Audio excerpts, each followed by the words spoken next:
কবর থেকে লাশ তোলা ও সিআইডি দিয়ে তদন্ত করানোর কথা বলে ২ লাখ টাকা আত্মসাতের অভিযোগে গ্রেপ্তার ৩।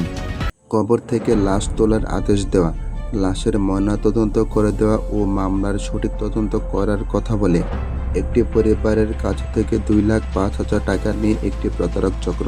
ওই পরিবারের তথ্যের ভিত্তিতে পুলিশের অপরাধ তদন্ত বিভাগের সিআইডি বগুড়া জেলার সদস্যরা ৩ প্রতারককে শনাক্ত করেন এবং বুধবার রাতে কৌশলে জেলা কার্যালয়ে ডেকে এনে তাদের গ্রেপ্তার করেন।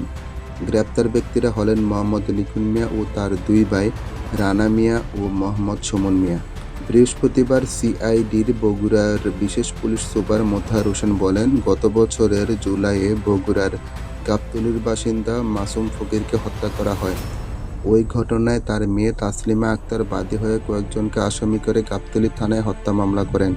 পুলিশ সুপার মোতাহার হোসেন বলেন, বিষয়টি জানতে পেরে গ্রেপ্তার ৩ জন সহ একটি প্রতারক চক্র মাসুদের মেয়ে তাসলিমার পিছু নেয়।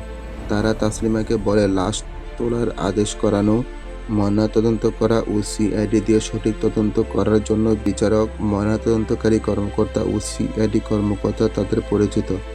টাকা দিলে তারা এসব কাজ সহজে করিয়ে দিতে পারবে।